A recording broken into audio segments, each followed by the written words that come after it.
Yo, yo, yo, yo, yo.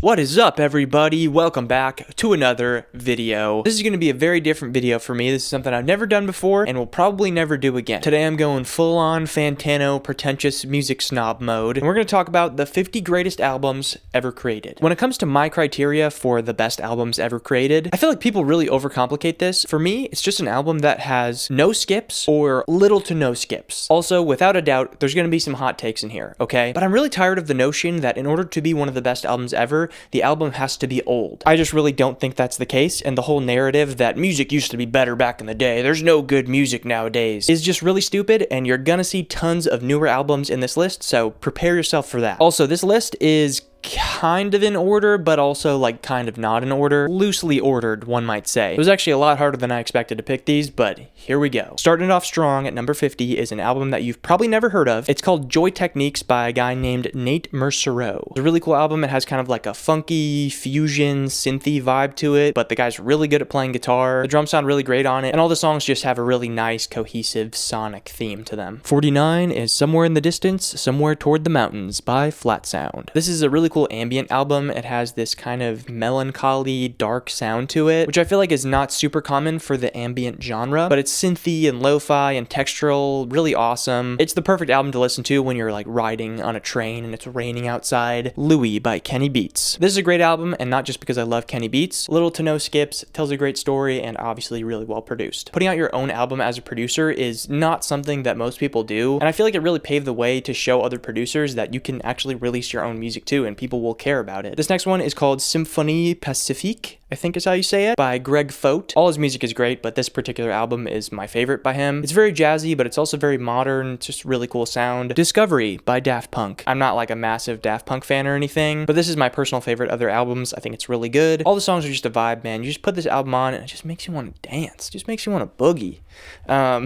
45 is Ghibli Meets Jazz by the Kazumi Tateishi Trio. So I think they have two of these. There's a Ghibli Meets Jazz Beautiful Songs and Memorable Songs. Both of them are incredible, but the one I'm specifically talking about here is the Memorable Songs one. This album, so good, man. As the name implies, it's a lot of the songs from the Studio Ghibli films that are turned into jazz pieces. There's a couple songs that have cello on there, and like, oh man, so good.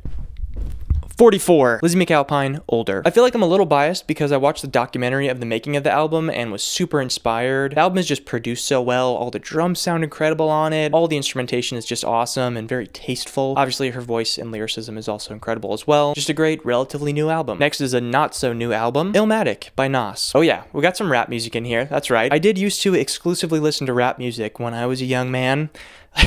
When I was like 15 in high school. But Illmatic is hands down one of the best rap records of all time. New York State of Mind is probably one of my favorite beats ever. And the whole album itself is just like gritty New York in a nutshell. Okay, well, I've never been to New York, but I imagine that it probably is. Past Life by Daywave. So oddly enough, this album doesn't really get a whole lot of recognition among Daywave's other songs, but I genuinely think it's perfect, and there's not a single skip on this album. As with a lot of the albums on this list, there was a period of like 2 to 3 weeks where I just straight up only listened to Past Life. The Duke by Yorn. So Yorn is really awesome. My grandpa introduced me to him when I was probably like maybe 10, if not even younger, but it's like Scandinavian melodic metal type of vibe. Yorn just has an incredible voice in general, but the production on this album is amazing. Genuinely no skips on it. I think my grandpa actually burned a CD of this album for me, and when I was in like 6th or 7th grade, I found out that my Xbox could play CDs while I was playing Minecraft, because I had Minecraft downloaded digitally on the Xbox. So I would just play this album from my Xbox, and I would listen to it on repeat while I played Minecraft for hours and hours and hours. 40, Cigarettes After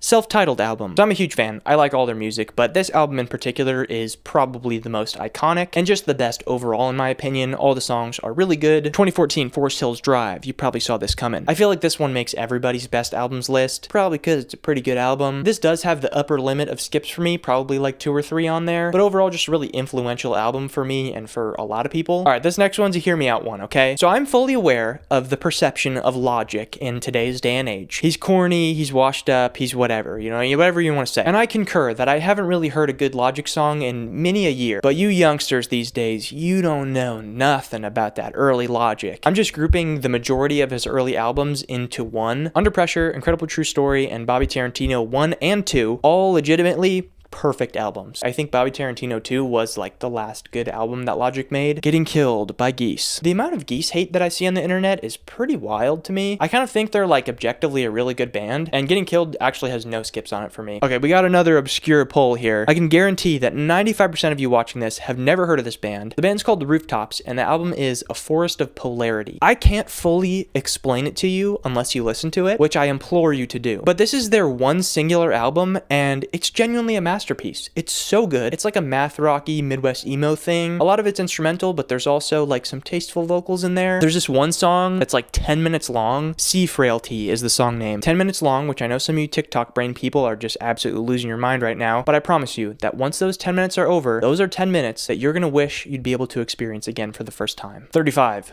Dummy, Portishead. This is such a good album, man. It's so good. Beautiful, iconic, haunting, lo-fi, masterpiece. Just a few of the words that I would use to describe this album. The drum tones are so good, all the little weird synthy like theremin and everything. Her voice is just hauntingly, beautifully amazing. I really don't think there's anything else like it, and I don't know if there really ever will be. Next is Our Endless Numbered Days by Iron and Wine. Just a really influential album in the folk genre as a whole. Also, I just love how stripped back and real and raw and authentic it is. A very timeless album, and I think it's gonna inspire generations and generations into the future. Oh, speaking of which, For Emma Forever Ago by Bon Iver. I don't really need to say much about this album. Most of you have probably already heard it. You already know. Another one of the most influential albums maybe ever. There are not a lot of albums out there that really capture the environment that the music was made. This album really does, and it's genuinely a once-in-a-lifetime record. Synchronicity by The Police. The back half of this album, incredible. No skips. The first part, there's a few skips on there, but overall, just an incredible album. I'm a huge fan of The Police. Stuart Copeland is one of the best drummers ever, but they're also one of those bands where I like a certain subset of songs on different albums, so it was hard to pick one album that I'm like, this is the album. 31, the Stardew Valley original soundtrack. I don't think I could really explain the love that I have for this album and the game, actually, overall. Let me try to set the scene for you. So I'm a young lad of about 15 or 16 years, and I'm at the library with my mom and my little siblings. As I frequently do, I decide to check out their small section of video games that they carry. And what do you know? There's this weird little game called Stardew Valley. I thought it looked interesting. I thought it was going to be like a Pokemon type game. I had never really dabbled with pixel art games like that before, so I thought it might be cool.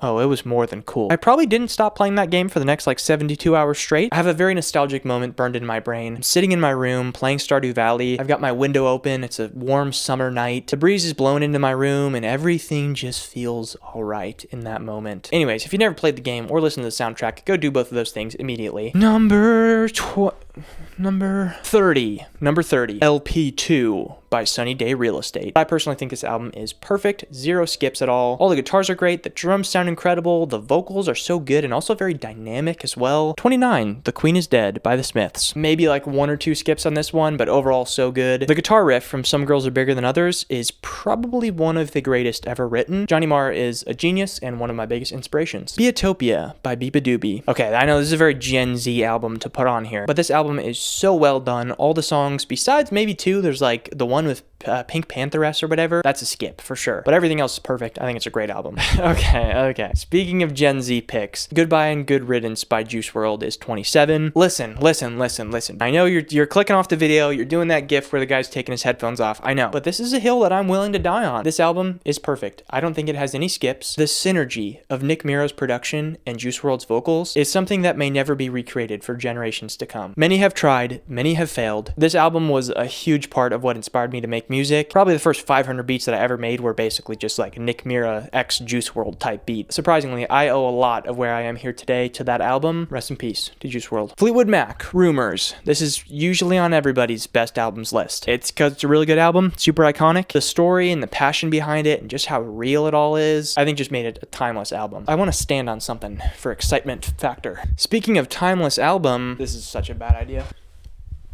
Graduation by Kanye West. Best Kanye album, one of the best rap albums of all time. Basically no skips, besides maybe like one or two. 24, never mind. Okay, I'm not gonna include that in the video. Nevermind by Nirvana. Kind of a once-in-a-lifetime album. All the songs are amazing. It really just kind of changed the shape of music as a whole. I'm also putting In Utero because I feel like that album is like almost as good, maybe, if not even maybe better. 22, this is way out of left field here. Charlie Brown Christmas by Vince Guaraldi Trio. Hands down, best Christmas album ever. If I'm gonna be forced to listen to Christmas music, it better be this. I don't like the one where they start singing though. Hark the Herald Angels Sing is a skip for me. Totally ruins the vibe of the album, but otherwise, perfect. Two Star and the Dream Police by McGee. Prime example of people thinking that an album can't be one of the best albums ever because it's too new. Generally, this album changed the entire guitar world. It changed the tones that people have been chasing for the last like 30, 40 years. Such an incredibly influential album, and if it's not making the lists now, it definitely will be in the next like 10 years or so. 20, Either Or by Elliott Smith. There are a few albums out there that feel like a snapshot of real, raw human emotion, but that's the best way that I can describe this album. If you haven't heard it, what are we doing? You gotta go listen to it immediately. Another one here is Talker by Wildorado, something. It's kind of like indie rock pop mixed with country slash folk. That's probably a really bad way to describe it, but absolutely no skips on this one. One of my favorite albums ever. Moondance by Van Morrison. Another iconic no skipper album for me. Definitely was a big part of my childhood. Van Morrison in general just was. I own a CD of this album and I play it frequently in my car. For number 17, I have This Empty Northern Hemisphere by Gregory Alan Isakov. He's got a lot of great music and is another one of those artists where I like individual songs from different albums, but to me this is his standout best album. Oddly enough, this is another one that I remember playing Minecraft to as well. I think I discovered him around the same time that I was going through like a 2-week Minecraft phase, and both of those things just kind of coincided beautifully, and that's what I always think about when I think about this album. Pink Floyd, Dark Side of the Moon. Yeah, I know, it's a basic pick, but it's a really good album. Charm by Clairo, another one that people are probably going to disagree with because it's a newer album, but legit, no skips. You can play this album back to back to back to back and never get tired of it. It has a beautiful vintage charm, pardon the pun. All the songs just have a cohesive sound and theme. The musicianship is so good. The writing is so good. In my opinion, it's a perfect album. This Old Dog by Mac DeMarco. I really like the majority of Mac's music, but this album specifically sticks out to me as just a really good album. All the drums sound incredible, the guitar tones, the synth tones. Next, I have it on vinyl. Steve Winwood, Arc of a Diver. Not a big album by any means. I think it's like 8 songs or something, but they're all just beautifully, perfectly crafted. It really shocks me that this is not on more people's best albums of all time list. It is a perfect album, and it's old. So bonus points for being old. Believe in Me, Who Believes in You by Aries. Another no-skip album, one of the albums that really inspired me to make music in the first place, and inspired a lot of my early production style. Whatever you want to call the genre that it is, it was kind of like the pioneer of that genre. Men I Trust, Oncle Jazz. So I am maybe a little bit of a Men I Trust fan, okay? I like every single one of their albums, and I think they're all incredible. The Untourable album is probably also a consideration. I'll just throw that one in here too. Some of their newer albums have a couple too many skips for me to include it in the best albums ever list, but Oncle Jazz is really like the definitive Men I Trust album in my opinion. It contains like the majority of their best songs. Perfect album in my opinion. I would not be the person that I am today without these songs. Alright, speaking of which, number 10, Minecraft Volume Alpha. Seeing as I've mentioned Minecraft like 4 other times in this video already, it would be wrong of me to not put this in the top 10 list. And I feel like I speak for a good majority of us when I say that this album slash soundtrack genuinely shaped my childhood, and really inadvertently shaped a lot of the music that I make and the way I come up with melodies and everything to this day. Number 9,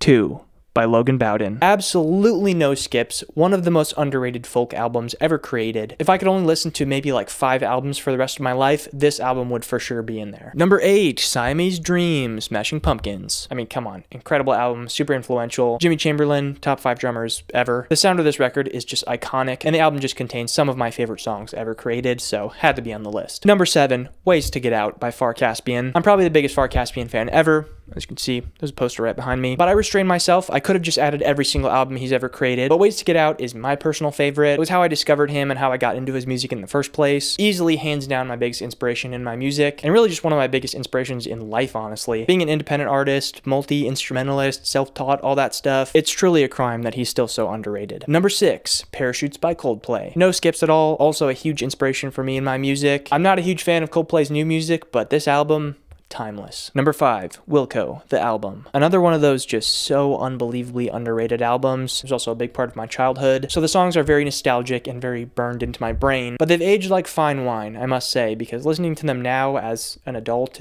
who also makes music, they're just absolutely perfect, and I implore you to go listen to the album right now, this instant. Number 4, In Rainbows by Radiohead. Another one that was frequently played around the house during my childhood. Not only is it a no-skip album, but every song is just so freaking good, man. But of course, if I have In Rainbows, you probably saw this coming. Number 3 is OK Computer. Both of these albums really give each other a run for their money, but OK Computer for me just kind of has to take the cake a little bit. Number 2 is one that you probably haven't heard of.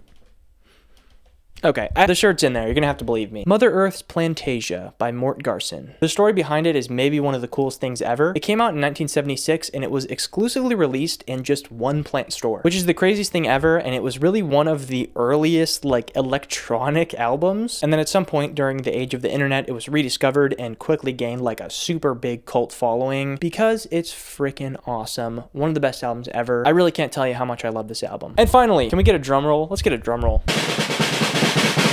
Number 1, the best album ever created, Astral Weeks by Van Morrison. Every song is a masterpiece, a work of art, if you will. I also have a heavy nostalgic tie to this album as well. I played this album a bunch around the house when my mom was pregnant with my first little sister. I just have very vivid memories of playing Harry Potter and the Half-Blood Prince on the PlayStation 2 on the floor of our living room, just having this album playing, and that was just like a peak childhood moment. I'm realizing that a lot of my album picks have some very heavy video game ties here. Makes me seem like a real gamer, but I don't really play video games anymore. But anyways, guys, that is pretty much it for my list of the 50 greatest albums ever made. There's a few albums that I had to leave out, and I'm sure there's a few that I forgot just in general. Also, sadly, there's quite a few artists that I really like, and I want to give attention to them, but they just don't really have a standout album that has a bunch of really good songs that I like on it. But anyway, I hope you guys enjoyed this super random video. Feel free to let me know what are your favorite albums down in the comments below. Yeah, I really appreciate you guys watching and being here and supporting me. It means the world, and I will see you all in the next video.